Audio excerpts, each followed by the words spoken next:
If you could walk into an ancient human camp 30,000 years ago, something would feel wrong. Not dangerous, wrong. You'd look around and start asking yourself a question. Where is everybody? More specifically, where are all the old people? Most of the camp would be children. Children chasing each other around the fire. Children sitting beside adults and watching them work. Teenagers practicing skills they would need to survive. Young parents carrying babies. The camp would feel young, much younger than any town or city you're familiar with today. And that seems to make sense. After all, you've probably heard this statistic before. Ancient humans died before 30. Sometimes the number is 25, sometimes it's 30. Either way, the message is always the same. Life was short, brutally short. It sounds like ancient humans barely made it through adulthood before old age caught up with them. But here's the strange thing. That statistic is both true and incredibly misleading. And to understand why, you first have to understand what life was actually like. Imagine you're an ancient human. You wake up just before sunrise. The fire is still glowing from the night before. The people around you are beginning to stir. And immediately, your day revolves around a single problem. Survival. Food has to be found. Water has to be collected. Children have to be protected. The weather has to be watched. The next few days matter just as much as today because there is no warehouse full of supplies waiting for you. Everything depends on what your group can find, gather, hunt, and carry. And every single part of that process comes with risk. Let's start with something simple, a cut. Today, if you slice your hand while cooking dinner, it's annoying. You wash it, maybe put on a bandage. A week later, you've forgotten it ever happened. 30,000 years ago, a cut could begin a countdown. The wound becomes infected. The infection spreads. You develop a fever. Nobody knows why. Nobody knows what's happening inside your body. The people around you can keep you warm. They can bring you water. They can hope. That's about it. Today, we think of antibiotics as normal. For almost all of human history, they didn't exist. And without them, infections killed enormous numbers of people. Then there was food.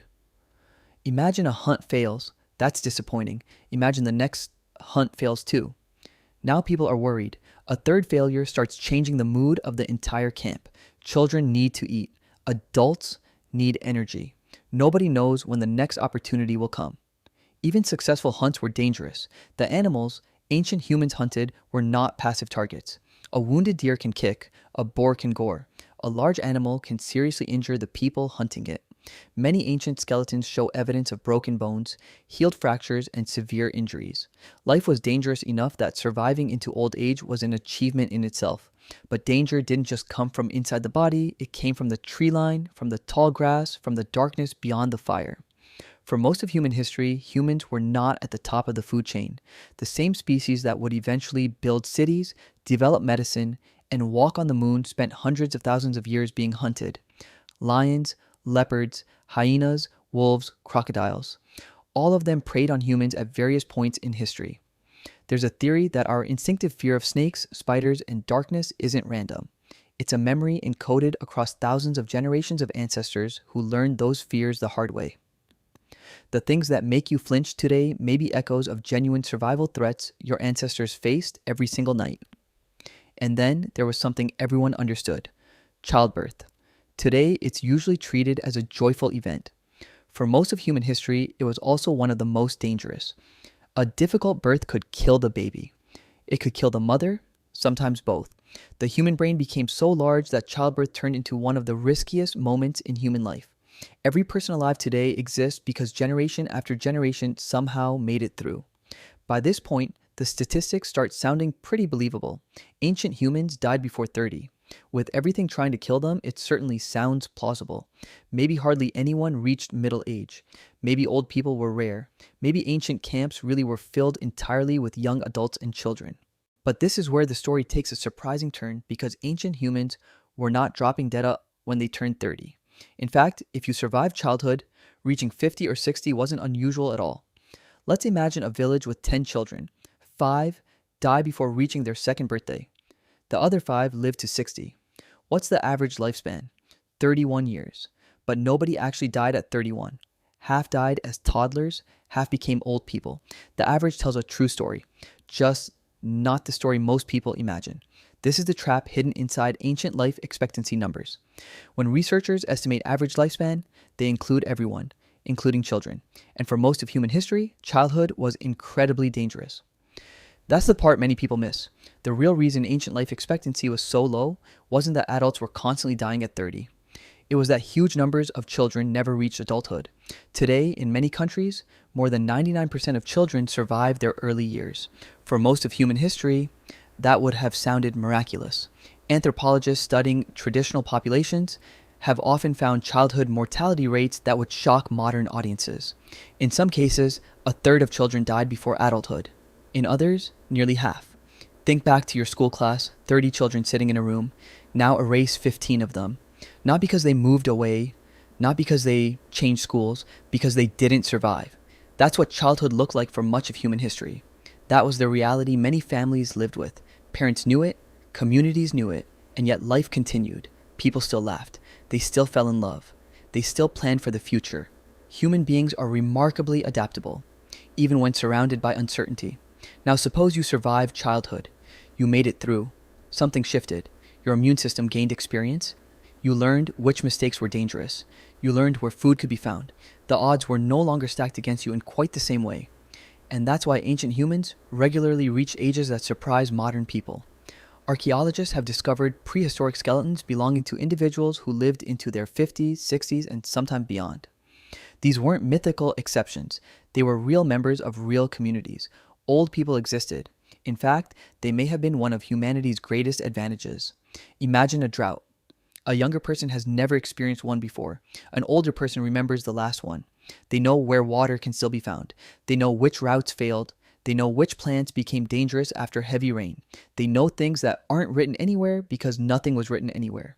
No books, no maps, no records. Everything humanity knew existed in one place only: human memory, which means an elder wasn't just an older person. They were a library, the only library the group had. Lose one of them and that knowledge was gone forever. That changes how you think about old age entirely. It wasn't a burden ancient societies had to manage. It was one of their most valuable resources.